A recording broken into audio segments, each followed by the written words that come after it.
الحمد للہ رب العالمین والصلاة والسلام علی سید الانبیاء والمرسلین اما بعد فاعوذ باللہ من الشیطان الرجیم بسم اللہ الرحمن الرحیم الصلاة والسلام علیک یا رسول اللہ وعلی آلک واصحابک یا حبیب اللہ الصلاة والسلام علیک یا نبی اللہ وعلی آلک واصحابک یا نور اللہ۔ ہم نے نجاستوں کا بیان سیکھا، نجاست غلیظہ، خفیفہ، ان کے احکام سیکھے، کچھ ایگزامپلس سنی۔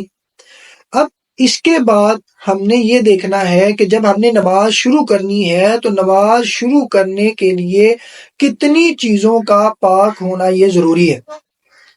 نماز کے لیے 4 چیزوں کا پاک ہونا ضروری ہے۔ ان میں سب سے پہلے لباس۔ اب اس کی ڈیٹیل کیا ہے؟ لباس، اس میں ہم نے جو کچھ پہنا ہوا ہے، وہ ساری چیزیں پاک ہونا ضروری ہے۔ مثال ہے، اب سردیاں ہیں، کوٹ پہنا ہے، پھر قمیض پہنی ہے، بنیان پہنی ہے، امامہ شریف پہنا ہے، سوکس پہنی ہے، یہ ساری چیزیں، سویٹر پہنا ہے، جو بھی آپ سردی کو ڈھکنے کے لیے، یا چادر اوپر لی ہوئی ہے، جو بھی پہنا ہوا ہے، اس سب کا نجاست غلیظہ اور خفیفہ سے پاک ہونا یہ ضروری ہے۔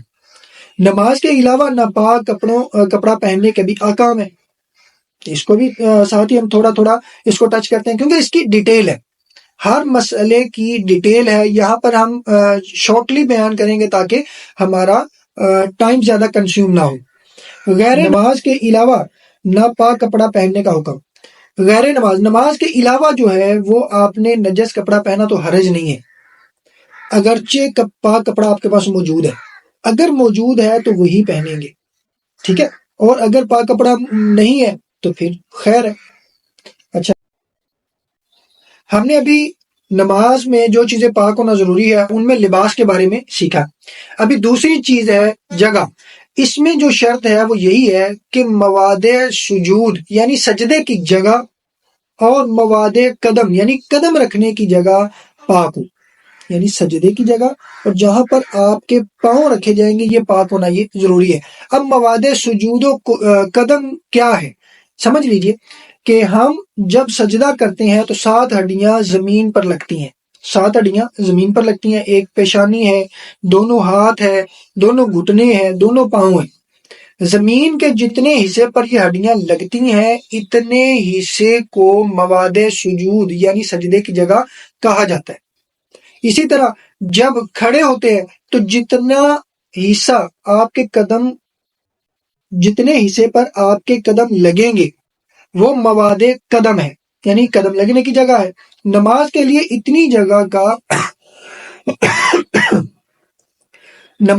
اتنی جگہ کا نجاست غلیظہ اور خفیفہ سے پاک ہونا یہ شرط ہے۔ تیسری چیز ہے بدن، یعنی نمازی کا پورا جسم سر سے لے کر پاؤں تک نجاست غلیظہ سے، نجاست خفیفہ سے اور نجاست حکمیہ سے، ان تینوں نجاستوں سے پاک ہونا یہ شرط ہے۔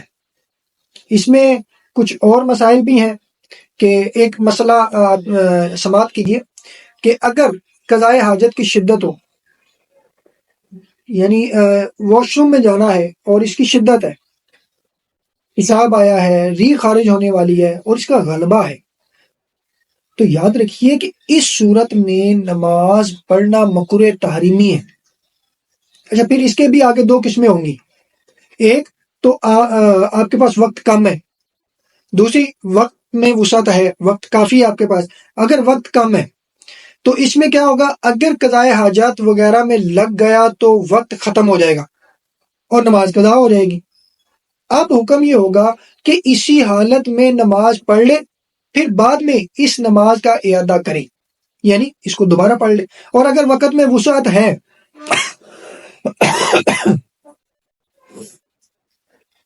یعنی ابھی کافی وقت باقی ہے، اگر حاجات سے فارغ ہو کر بھی نماز پڑھ لے گا تو وقت کے اندر نماز پڑھ سکے گا۔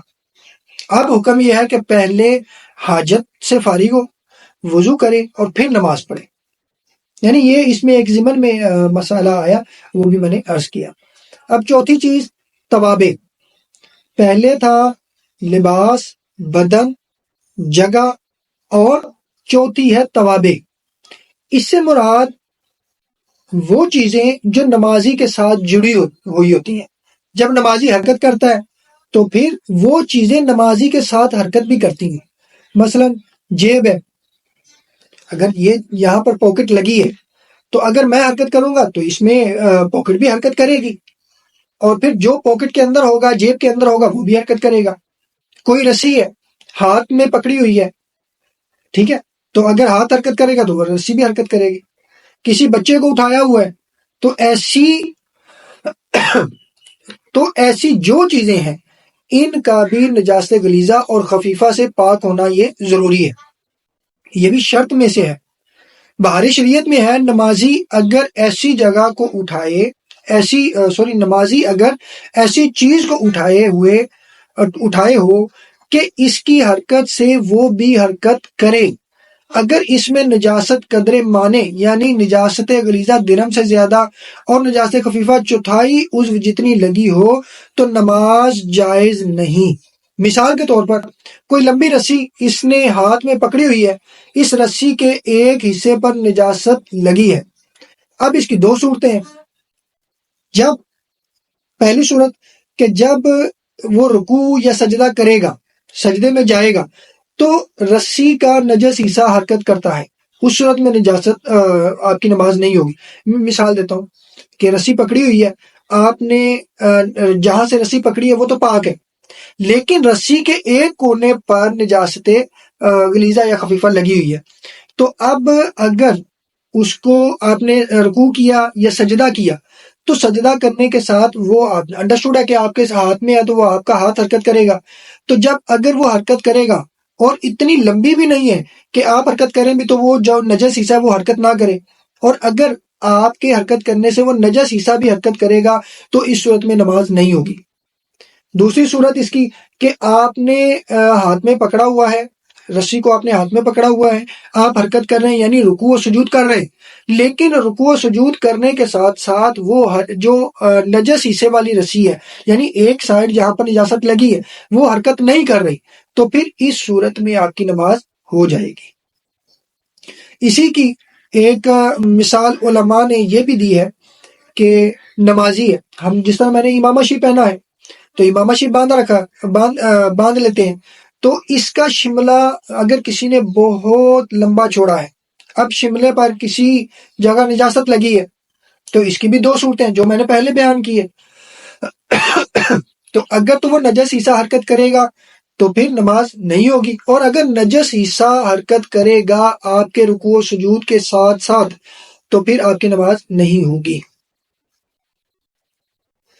یوں ہی اگر آپ نے بچے کو گود میں اٹھایا ہے، لے کر آپ گود میں اٹھا کر نماز پڑھ رہے ہیں، تو جو بچہ آپ نے گود اٹھایا ہے اگر خود اس کی گود میں اپنی سکت سے نہ رک سکے، یعنی آپ نے اس کو اٹھایا ہے، وہ خود بخود نہیں بیٹھا، آپ اتحیات میں بیٹھے وہ آ کے آپ کی گود میں بیٹھ گیا، یا آپ کھڑے تھے اور وہ پیچھے سے، آپ اتحیات میں بیٹھے وہ پیچھے سے آ کے وہ گردن میں اس نے ہاتھ ڈال کے اس نے آپ کو پکڑ لیا اور آپ کھڑے ہو گئے، اگر تو وہ اپنی سکت سے نہیں رکا یعنی آپ نے خود اٹھایا ہوا ہے تو اس کے رکنے سے تھما ہوا ہے تو اس بچے کا بدن اور کپڑا ناپاک ہے تو نماز نہیں ہوگی.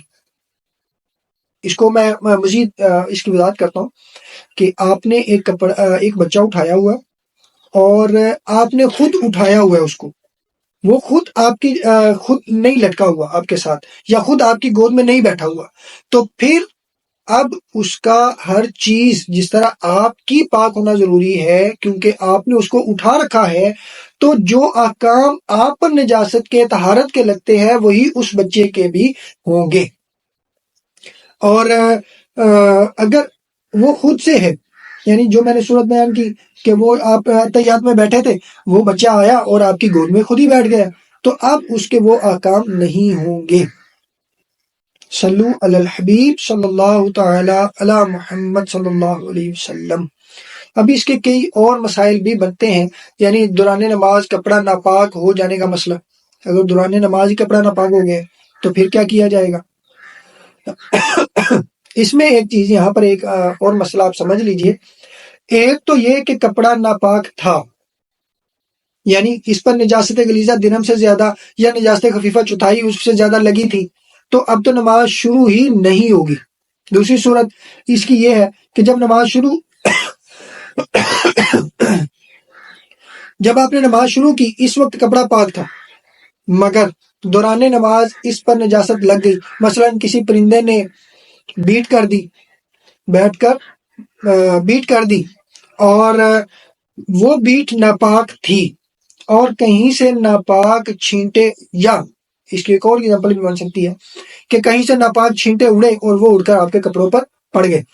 اب حکم یہ ہوگا کہ اگر اسی ناپاکی کی حالت میں 3 مرتبہ سبحان اللہ کہنے کا وقفہ گزر گیا تو نماز نہیں ہوگی، اور اگر 3 بار سبحان اللہ کی مقدار کا وقفہ نہ گزرا تو پھر آپ کی نماز ہو جائے گی۔